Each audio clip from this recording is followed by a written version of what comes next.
네, 말씀 한 장 보겠습니다. 누가복음 17장 11절에서 19절 말씀입니다. 누가복음 17장 11절에서 19절. 제가 봉독해 드리겠습니다. 예수께서 예루살렘으로 가실 때에 사마리아와 갈릴리 사이로 지나가시다가 한 마을에 들어가시니 나병 환자 10명이 예수를 만나 멀리 서서 소리를 높여 이르되 예수 선생님이여 우리를 불쌍히 여기소서 하거늘 보시고 이르시되 가서 제사장들에게 너희 몸을 보이라 하셨더니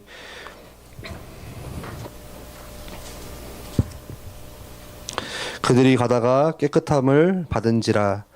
그 중에 한 사람이 자기가 나은 것을 보고 큰 소리로 하나님께 영광을 돌리며 돌아와 예수의 발 아래에 엎드려 감사하니 그는 사마리아 사람이라. 예수께서 대답하여 이르시되 10사람이 다 깨끗함을 받지 아니하였느냐? 그 9은 어디 있느냐? 이 이방인 외에는 하나님께 영광을 돌리러 돌아온 자가 없느냐 하시고 그에게 이르시되 일어나 가라 내 믿음이 너를 구원하였느니라 하시더라. 아멘. 네, 반갑습니다. 설 연휴 잘 쉬셨어요?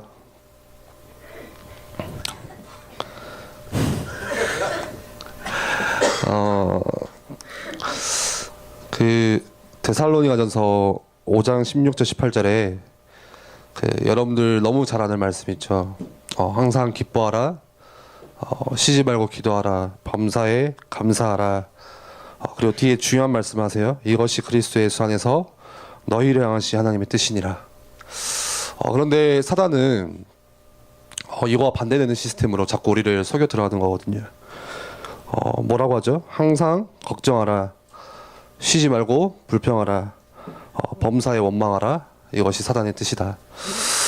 그런데 조금 이상한 거는, 아이러니한 거는 우리가 사단의 뜻대로 그렇게 원망하고 불평하고 걱정하고 살면서 하나님께 나와서 기도할 때는 또 복 달라고 기도해요. 예. 하나님의 뜻은 데살로니가 방금 말씀에 범사에 감사하는 거, 그게 그리스도 예수 안에 있는 너희들을 향한 하나님의 뜻이라고 이야기하거든요. 근데 늘 걱정하고 원망하고 불평하면서 또 하나님께 기도할 때 하나님 뜻이 무엇입니까? 이렇게 기도를 하는 거죠. 오늘 말씀 볼까요? 오늘 말씀에 예수님께서 예루살렘을 지나가는데 어떤 한 마을에 그 나병 환자 알죠? 예, 문둥병. 그 무리가 있어요. 한 10명이 모여있는데 그쪽을 지나가시는 거죠. 그 문둥병 환자 특징이 두 가지가 있습니다. 첫 번째는 보이는 것에 대한 고통을 굉장히 크게 가지고 있어요. 그러니까 자기 살이 이게 뭐 고통도 없이 떨어지잖아요. 뭐 아픔을 못 느낀대요. 감각이 없으니까 피부는 다 썩어가고 있고. 그러니까 이게 막 살이 무너지고 팔이 떨어져 나가고 하는데 얼마나 그게 고통스럽겠어요. 흉측하겠어요. 보고 있는데. 그러니까 나병 환자들은 보통 거울을 안 본다고 그러더라고요. 네, 이게 자기 모습을 보면서 그 고통이 크다는 거예요. 이게 아파서 고통이 아니라 못 느끼니까 보이는 거에 대한 고통. 굉장히 크겠죠. 생각해 보세요. 팔이 막 떨어져 나가고 얼굴이 막 함몰되어 있고. 보통 우리 거울 보면서도 고통스럽잖아요. 네. 이 저주받은 이 광대뼈. 머리카락 다 빠져가지고 왜 동그래가지고 대머리 독수리 막 이렇게 하면서 굉장히 고통스럽거든요. 근데 어쩌겠어요. 그 비교도 안 되죠. 그 얼굴이 막 흉측한데. 그리고 또 다른 고통 하나는 보통 사람이 아프면 가족에서 이렇게 부모나 가족들이 케어해 주잖아요. 같이 도와주고. 그게 당연한 거죠. 근데 나병 환자는 가족에서 케어를 안 해주고 쫓아내요. 예, 격리시켜요. 사회로부터. 그게 옮긴다고 생각을 하니까 굉장히 고통스러운 거죠. 그래서 보통 문둥병, 나병을 병이라고 안 하고 천형이라고, 천형. 하늘이 내리 벌이다 해서 병으로 취급 안 하고 벌 받았다 이렇게 얘기를 하는 거거든요.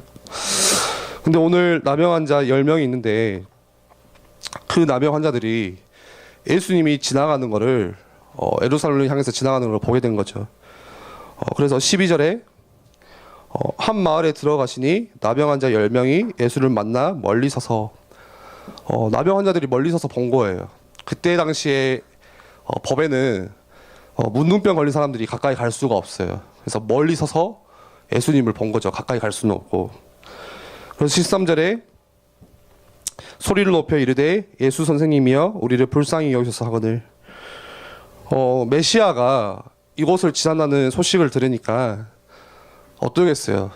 이 한 번뿐인 기회를 절대 다시 오지 않는 이 기회를 놓칠 수는 없다. 그래서 있는 힘을 다해서 생명 걸고 소리 낼 수 있는 모든 소리를 다 친 거예요. 우리 뭐 볼링장에서 내는 소리 그 비교도 안 되겠죠. 왜? 모든 힘을 다해서 왜 이 병 고쳐야 되니까. 저 메시아가 고쳐줄 거라고 믿으니까. 그래서 다윗의 자손 예수여 나를 불쌍히 여기소서 긍휼을 베풀어 주소서 내게 한 번만 자비를 베푸소서 이렇게 외치는 거죠. 14절에 그걸 보고 예수님이 하시는 말씀이죠. 보시고 이르시되 가서 제사장들에게 너희 몸을 보이라 하셨더니 그들이 가다가 깨끗함을 받은지라. 제사장들에게 너희 몸을 보이라는 것은 이미 치유했다는 뜻이에요. 이때 당시에 나병 환자들이 그 나병이 고쳐지면은 제일 먼저 찾아가는 게 제사장이거든요. 제사장이 그걸 보고 판결을 내려요. 이 사람이 병이 다 나았구나. 그러면은 사회로부터 더 이상 격리 안 당하고 사회생활을 할 수 있는 거구나. 그거를 이제 판단을 해줘요. 근데 제사장에 가서 네 몸을 보이라는 거는 내가 네 몸을, 네 육신을, 네 영혼을 치유하겠다는 말씀인 거죠. 15절 16절에 굉장히 중요한 말씀이에요. 그 중에 한 사람이 자기가 나은 것을 보고 큰 소리로 하나님께 영광을 돌리며 돌아와 예수의 발 아래에 엎드려 감사하니 그는 사마리아 사람이라. 그런데 예수님께 돌아와서 감사하면서 엎드린 거는 10명 중에 1명밖에 안 됐어요. 나머지 9명 어디 갔어요? 치유는 다 받았거든요. 돌아갈 겨를이 없는 거예요. 내가 치유받은 거, 내 몸이 고쳐진 거 이게 너무 좋아가지고 이게 너무 기뻐서 생각이 딱 거기까지인 거죠. 치유가 된 원인에 대해서는 내가 고침받은 원인에 대해서는 인색했어요. 감사를 하지 못했던 거죠. 분명히 누군가는 이야기를 했을 거예요. 야, 예수님께 감사드리러 가자. 우리를 치유하신 그 메시아 되시는 하나님의 아들 예수님께 감사하러 가자 했는데 그거를 거절했던 거죠. 이 말씀을 보면서 어떻게 그럴 수가 있을까? 여러분들 어떻게 생각하세요?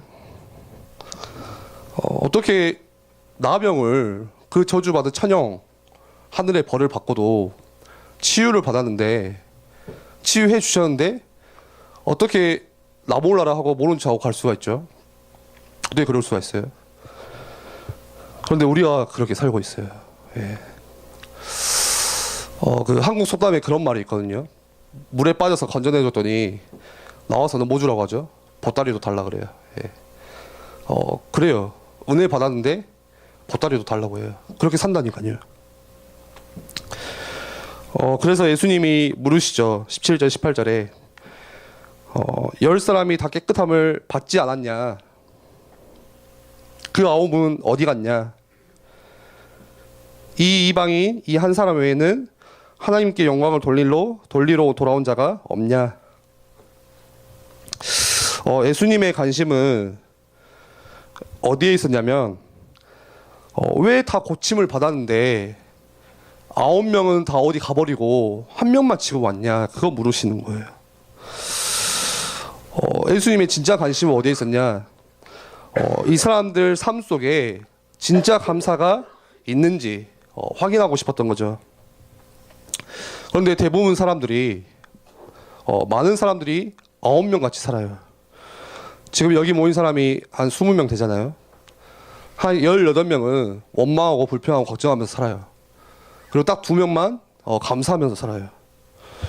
오늘 이 말씀을 통해서 짧은 말씀이지만 내 자신이 보여야 돼요.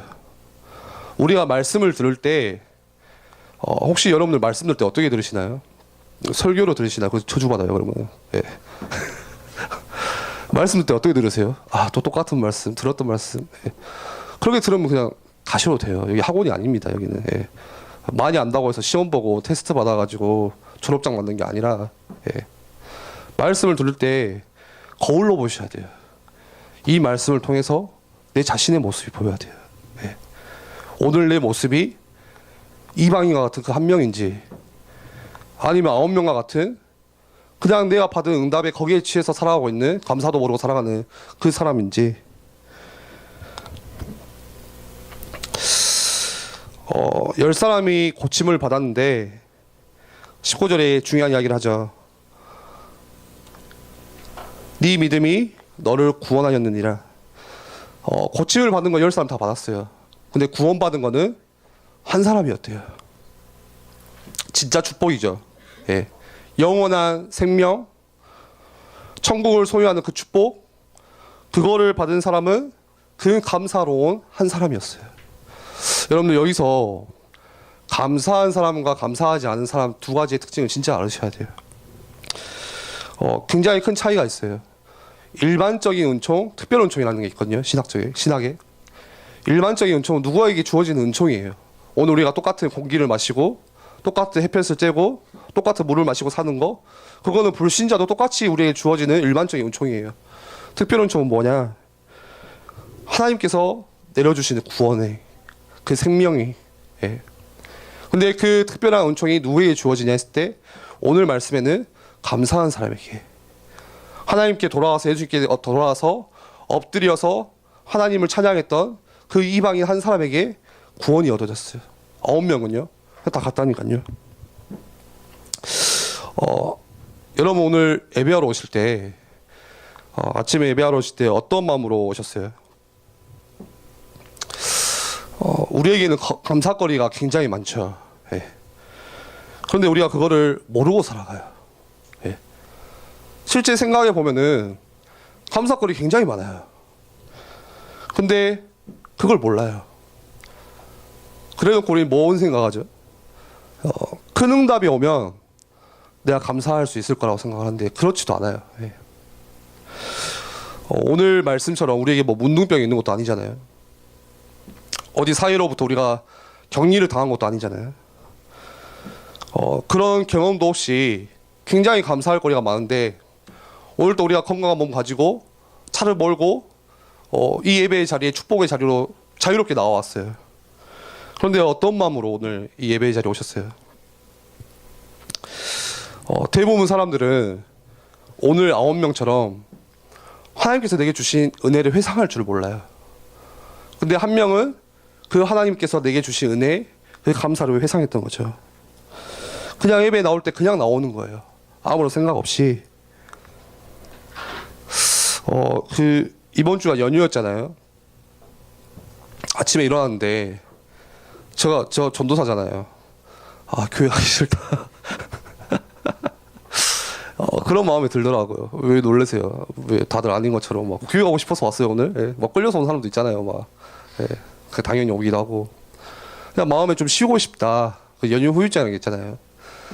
그런 마음이 순간 딱 드는 거예요. 웃기죠? 교육자인 전도사를 하는 나도. 예. 그러니까 진짜 감사를 내가 많이 놓치고 있구나. 그런 생각들이 들더라고요. 이스라엘이 여러분들 잘 아시다시피 홍해를 건넌 거는 엄청난 큰 감사예요. 생각해보세요. 여러분들 바다 갈라진 거 본 적 있으세요? 예. 바다가 갈라졌어요. 예. 저주받은 그 땅에서 구원하셨어요. 근데 그게 이틀도 안 가요. 왜 또 물이 없냐, 목말라 죽겠다. 누구 같아요 도대체? 이스라엘 누구 같아요? 저와 같다니까요. 예. 하나님께서 내게 주신 은혜가 있는데 엊그제 주셨던 그 은혜도 회상할 줄을 몰라요. 예. 또 불평해요. 우리는 항상 불평하라, 쉬지 말고 걱정하라, 범사에 원망하라, 그렇게 산다니까요. 제가 이번 주에 선교대를 마치고 돌아오는데 독감에 걸려버렸어요. 그러니까 목이 다 나가버렸더라고요. 요즘 독감 굉장히 무섭거든요. 그리고 이제 저녁에 농구를 하재요. 갑자기 농구를 하러 갔는데 이제 발목이 돌아가 버렸어요. 어제 깁스를 했어요. 그 청년수련회 간날 응급실에 가서 깁스를 했거든요. 밤깁스를. 그래가지고 굉장히 아프더라고요.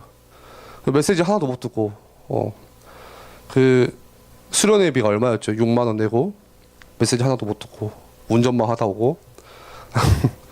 응급실 가니까 비싸더라고요. 그 엑스레이 찍으니까 4만 원 달래. 4만 원. 4만 원 내고 그리고 땀 뻘뻘 흘리면서 이제 들어 누워서 잤거든요. 그 교회에서 천안에서. 근데 이제 다음 날 되니까 다리가 나서 버렸어요. 4만 원이 아깝더라고요. 그냥 이런저런 생각에 너무 아프니까 그날은 너무 아픈 거예요. 진짜 너무 아프더라고요. 막 열이 막 계속 올라가는데 순간 저도 웃기죠. 내가 뭔 죄를 지었나. 이게 사람이 그래요. 너무 아프니까 하나님이 내게 지금 지금 뭐 벌을 주시는 건가 싶을 정도로 순간 나도 모르게 짜증나고 막 신경질이 돋아나고 왜 나한테 이런 일이 생기는 걸까. 오늘 말씀 제목에 왜 나한테 이런 일이 생기는 걸까. 그런 원망들이 생겨나고 사실 받은 은혜가 더 큰데 그렇잖아요. 진짜 우리에게 받은 은혜가 너무 큰데 그거를 감사할 줄 모르고 순간순간 일어나는 일에 또 원망하고 불평하고 사는 거죠. 오늘 9명 중에는 분명히 누군가는 감사하는 마음이 안에 있었을 수도 있어요. 그런데 뭘 안 했죠? 표현하지 않았어요. 예수님 앞에 그것 가지고 나아가질 않았어요. 삶 가운데 감사가 없었던 거였어요. 우리는 다 받았거든요. 문둥병도 없어요. 몸도 건강해요. 뭐 사회로부터 격리당한 것도 아니에요. 그리고 우리에게 주신 구원의 은혜가 얼마나 큰지 몰라요. 이 땅에 어떤 일이 생겨도 우리의 삶은 영원히 보장되어 있는 천국 소망 우리에게 주어졌잖아요. 어떤 값으로도 바꿀 수 없는 그 하나님의 은혜가 너무 귀하잖아요. 그런데 우리는 뭐 못하냐. 그거를 표현할 줄 모르고 회상할 줄 몰라. 회상 아시죠? 다시 내가 꺼내어 생각해 보는 거. 그래서 우리 청년들이 너무 잘 아는 단어지만 세 가지만 많이 생각해 보셨으면 좋겠어요. 첫 번째는 은혜에 대해서 우리 청년들이 하나님의 은혜에 대해서 가능하면 자주 뭐 매일매일 할 수 있는 한 많이 묵상하셨으면 좋겠어요. 꼭 예배 때만이 아니라 실제 여러분들 일상 속에서 아침에 일어났을 때 하나님의 은혜를 다시 꺼내보고요. 사실 우리가 이러나 저러나 인정해야 될 거는 하나님의 은혜가 없으면 살 수 없어요. 그거 인정하시죠? 그건 인정하셔야 돼요. 인정하기 싫어도 인정할 수밖에 없어요. 그거는 하나님의 은혜가 없으면 우리는 살 수 없어요. 어떤 은혜를 여러분들이 생각하셔야 되냐. 첫 번째는 구원에 대한 은혜. 구원은 하나님의 전적인 은혜예요. 내가 뭔가 열심히 해서 내가 능력이 좋아서 우리 랩런트들 많이 착각하는 게 너무 거저줬다고 생각하니까 진짜 거저준 줄 알거든요. 그냥 어렸을 때 엄마 따라서 아빠 따라서 교회 오니까 은혜 받았다 구원 받았다 생각하는데 그거는 전적인 하나님의 그냥 은혜예요. 그 구원에 대한 은혜. 여러분들 구원에 대한 은혜가 있으세요? 있죠. 있겠죠. 근데 그걸 우리를 잊어먹고 살아요. 또 까먹고 회상하지 못하고 조금 되어지면은 마치 내가 뭐 한 것처럼 또 그렇게 살잖아요. 이 구원에 대한 은혜를 안다면은 과거에 대해서 그 하나님께서 주신 은혜도 우리가 생각할 수 있어요. 그렇게 과거에 많았던 상처들이 상처가 아닌 거죠. 그 상처 때문에 하나님을 만날 수 있었던 거잖아요. 제가 그 아버지가 한 2, 3년을 집 밖을 나갔어요. 저희를 버리고 연락도 안 되는 거예요. 뭐 돈도 안 주고 어디 술 마시고 다니고 뭐 엄청 힘들었거든요. 그때 한 20살, 21살 때. 상처예요, 저는.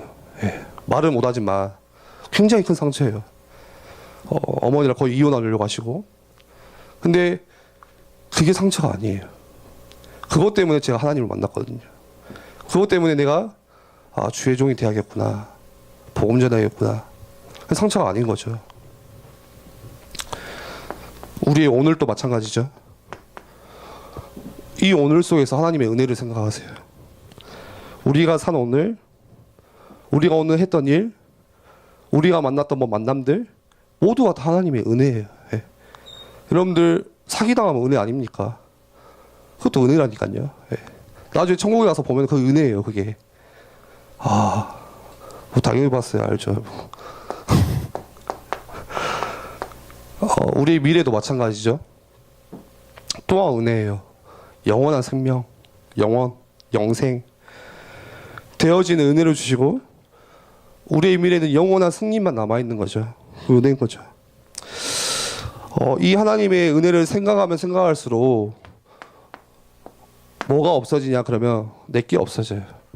하나님의 은혜를 내가 자주 묵상하면 묵상할수록 내 것이 사라져요. 자기중심이 사라져요. 이 하나님의 은혜를 모르니까 자꾸 자기 이야기 해야 되는 거거든요. 내 주장 펼쳐야 되는 거고 내 것을 가져가야 되는 거고. 그런데 진짜 하나님의 은혜를 알면 지금 내게 있는 문제가 아니에요. 그냥 아무것도 아닌 거예요. 두 번째로 좀 많이 생각해 보셔야 달라가 회개예요. 회개. 제 나름대로 2018년 시작하면서 밤마다 조금 제가 묵상하려고 하는 부분이 이거거든요. 여러분들 회개가 뭐죠? 점차 회개가 사라지고 있어요. 뭔가 우리가 누린다는 그 착각하에, 그리고 심지어는 죄책감마저도 우리가 이제 사라지고 있거든요. 내 영혼이 지금 내 삶이 죄를 짓고 있고 죄를 가까이 하고 있고 자꾸 엄두 속으로 들어가는데 그게 점점 무뎌지는 거예요. 몰라요. 근데 여러분들 회개가 뭐예요? 회개는 저는 그렇게 생각해요. 오래전에 내가 지었던 죄를 다시 끄집어내서 생각하는 거, 그게 회개가 아니라 내가 그 죄 때문에 하나님과의 관계가 멀어져 버리고 깨져버리고 그 가운데 벽이 생겨버렸는데 그거를 좁혀주는 게 그게 하나님의 은혜. 그거를 생각하는 게 회개예요. 왜? 죄를 짓고 내가 왜 이 죄를 지었을까? 안 지어야지. 그게 회개가 아니라 우리는 죄성이 있어서 죄를 지을 수밖에 없어요. 전적으로 부패해서 죄를 가까이 할 수밖에 없어요. 늘 죄 속에 노출되어서 살아요. 유혹 속에서. 예. 근데 그 멀어져 버리는 하나님과의 관계를 다시 좁혀주는 그 하나님의 은혜, 그걸 생각하는 게 회개거든요. 내게 진정한 이 회개가 있어야 진짜 내 영혼을 향한 점검이 가능해요. 지금 내 영혼이 병들었는지, 내가 지금 하나님의 은혜를 못 받고 있는지, 지금 내 마음이 황폐해져 있는지, 내 마음속에 성벽이 무너져서 뭐가 들어오고 나가는지 회개가 있어야 그게 점검이 되는 거예요. 그래서 매일 밤마다 우리에게 회개가 있어야 돼요. 바리새인이 왜 멸망한지 아세요? 좋은 거 다 했어요. 훌륭한 거 다 가졌어요. 철저하게 율법 지키고 예배하고 했는데 뭐가 없었냐? 하나님 앞에 진정한 회개가 없었어요. 자기들이 잘났다고 교만하고 살았잖아요. 하나님을 진짜 바라보지 않은 거잖아요. 이 회개가 없으면은 뭐에 빠지기 쉽냐? 교만할 수밖에 없어요. 예. 뭔가 내가 되어지는 하나님이 필요 없는. 마지막 세 번째로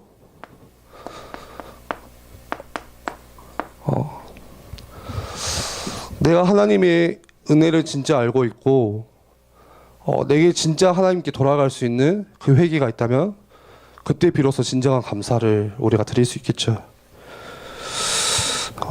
여러분들 감사의 제목들이 있으세요?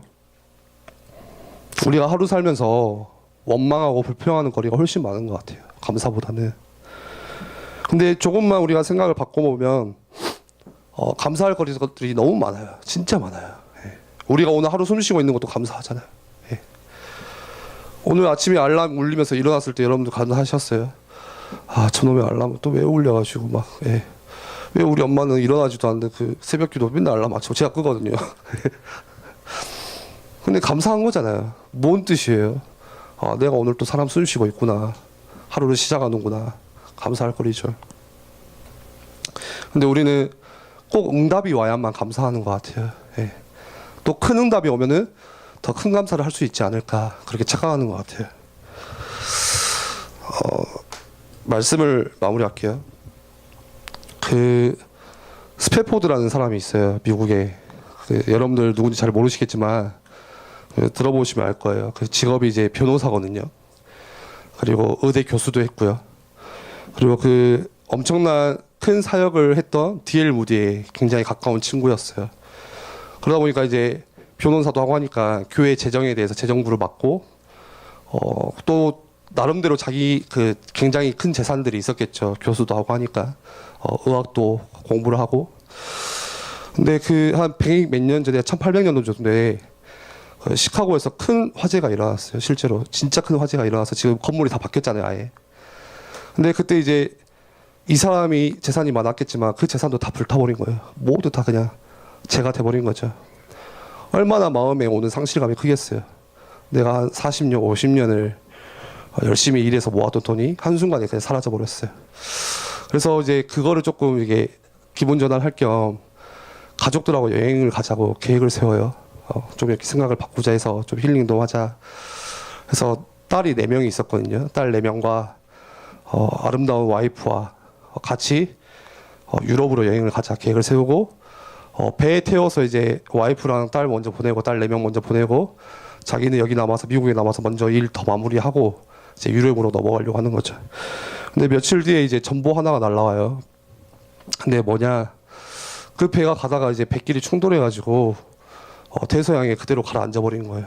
그래서 실제 그때 236명이 그대로 대서양에 가라앉았대요. 근데 그때 먼저 보냈던 딸 4명이 다 죽어버렸어요. 똑같이 가라앉았어요. 그리고 짧은 메시지 전보가 왔는데 아내한테 왔어요. 나만 구출됐다 이렇게. 그래서 이제 그 와이프 만나러 배 타고 가는 거죠. 근데 이제 대서양을 지나는데 딱 그때 선장이 하는 이야기가 지금 여기 포인트가 위치가 자기 당신의 딸 4명이 배와 같이 침몰했던 가라앉았던 그 지역입니다. 그 말 들으니까 그동안 참아왔던 울음, 슬픔, 모든 감정들이 다 터져버린 거예요. 네, 참을 수 없을 만큼.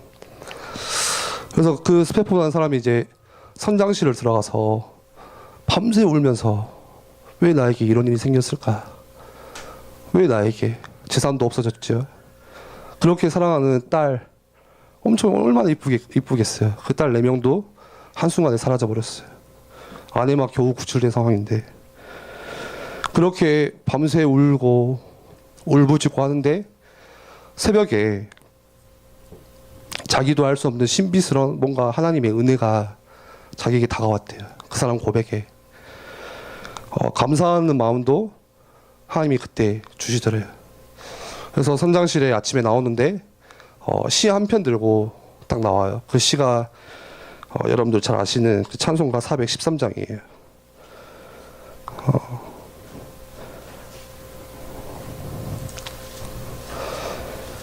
내 평생에 가는 길 순탄하여 늘 잔잔한 강 같든지 큰 풍파로 무섭고 어렵든지 나의 영혼은 늘 편하다. 내 지은 죄 주홍빛 같더라도 주 예수께 다 아뢰면 그 십자가 피로써 다시 스사 흰 눈보다도 더 정하리라. 내 영혼 평안해. 굉장히 우리 잘 아는 찬송이죠. 이번 주 내일부터 이제 특별 새벽 기도가 있습니다. 예. 저는 우리 청년분들한테 부탁하고 싶은 게 그냥 나와서 열심히 한번 기도해보자 그게 아니라 뭐 나오고 안 나오는 거는 자유죠. 근데 여러분들이 이거를 좀 기도하셨으면 좋겠어요. 이번 한 주간. 예. 다른 기도 제목 좀 내려놓고요. 여러분들에게 와 있는 문제 그 기도 안 하셔도 돼요. 그 하나님이 이미 다 아시니까. 뜻은 뭐냐? 감사하라는 게 또 뜻이잖아요. 오늘 나왔잖아요. 여러분들 이것 좀 생각하셨으면 좋겠어요. 내게 주신 하나님의 그 어마어마한 큰 은혜. 오늘 2부 때도 말씀 주셨잖아요. 그 속에서 내가 하나님과 점점 멀어져 버리는 회개의 시간들 반드시 있으셔야 돼요. 진짜로.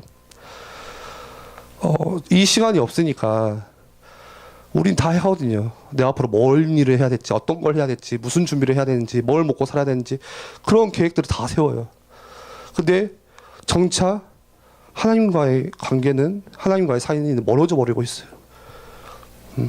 그 굉장히 큰 저주인 것 같아요. 그거는. 그리고 그 속에서 하나님께서 내게 주셨던 감사의 제목들. 그래서 여러분들이 이번 한 주간 조금 진실되게 하나님 앞에서 내게 주신 은혜, 그리고 회개, 감사의 거리들 같이 생각해 보셔서 좋겠고, 마지막으로 한번 질문을 해볼게요. 여러분들 하나님 앞에 무릎 꿇은 적이 언제가 마지막이세요? 하나님께 무릎 꿇고 그 무릎 꿇으면은 그 무슨 생각이 드냐면은 아무 생각도 안 들어요. 그 무릎 꿇잖아요. 그 사람이 조용해져요. 원망도 안 나오고 막 이거 어떻게 해야 될까 그런 고민을 또 없어요. 그냥 하나님 이거밖에 안 나오는데 그 정말 좋은 최고의 기도예요. 여러분들 우리 청년들이 진짜 건강한 청년은 뭐냐? 능력이 좋고 스펙이 좋고 직업이 좋고 그게 아니라 무릎 꿇는 청년들이 끊이지 않는 게 건강한 교회고 나라를 살릴 수 있는 건강한 청년들입니다. 여러분들이 이번 한 주간 벌써 1, 2월 지나가는데 오늘 좀 메시지가 길어서 죄송해요.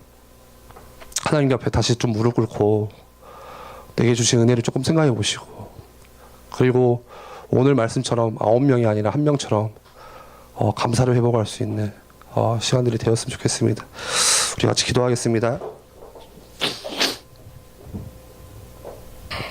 이 시간 같이 기도할 때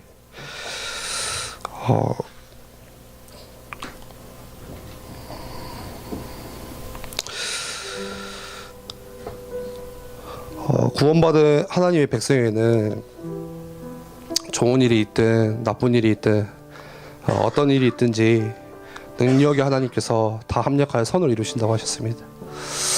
우리가 그동안 원망하고 불평하고 걱정했던 그런 시스템들, 하나님을 바라보지 못하고 감사하지 못했던 내 오래된 습관들, 체질들 하나님 앞에 조금 내려놓고 다시 하나님 앞에 용서를 구하고 하나님 바라볼 수 있는 그 은혜가 우리에게 임하게 해달라고 이 시간 우리 말씀 붙잡고 함께 같이 기도하겠습니다.